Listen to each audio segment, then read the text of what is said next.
Good evening, ladies and gentlemen. I am your host, Sarah Klein, here with our guest Dr. Nick Graham. He is here to talk about issues of racial inequalities within the workplace. Hello everyone, thank you for inviting me here tonight. Now, Dr. Graham, how important do you believe this issue is in our country today? A very important issue because race and gender are the leading reasons to inequalities in salary and job opportunity in the United States today. According to a journal article by Irene Brown and Joy Mizra, called The Intersection of Gender and Race in the Labor Market, they stated, in comparing whites, African Americans, and Latinos, found that education and experience explain a large portion of the race gap in earnings for both men and women, although the size effect is larger for women than men. What do you believe to be the reason for this inequality? According to the same article, done by Brown and Mizra, they talk about discrimination toward race and gender as being the biggest reasons for this inequality. It is believed that employers today make most of their decisions about hiring on the lone facts of gender and race. Do you think stereotyping is still a big issue today? From the studies I have looked at, stereotyping is still a key process through which discrimination works on. Many employers hire people based purely on stereotypes, but the main issue proves to be how people are treated while on the job, from employers and customers, because of stereotyping. Do different occupations show examples of this inequality?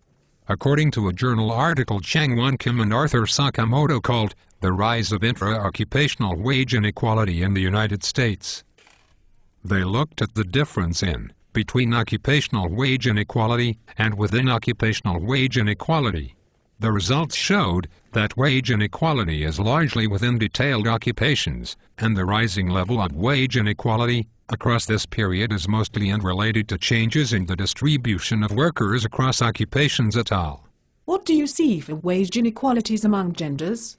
The study I read by Kim and Sakamoto helped me to believe that occupations with more women are therefore likely to have below-average wages because of this inequality gap. Men today are generally paid higher wages on the whole even for women holding the same position, though few exemptions can be found. It is also believed with the increase in labor force tends to drive down wages for some occupations because of the increase in competitiveness. Do you see many institutions or employers that tend to hire more women than males? In a recent article in the New York Times by Kate Zernike called Gains and Drawbacks for Female Professors, it talked about how the Massachusetts Institute of Technology acknowledged how 12 years ago they had discriminated against female professors and are not becoming a national model for addressing gender inequity. They've created an array of prizes and professional accolades among female professors, providing a year-long pause in the tenure clock, and everyone will have a long-term leave after the arrival of a child. This is starting to show that the inequalities among genders are starting to diminish because of institutions like MIT recognizing the wrongful job discrimination.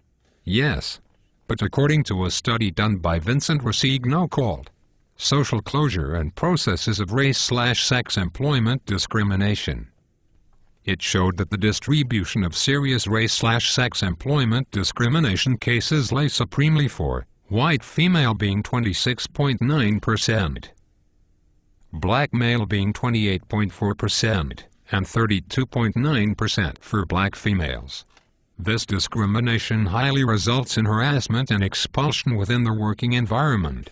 Overall, it can be seen that race and sex discrimination has played a huge role in inequalities in the workplace, mainly regarding wages and job opportunities.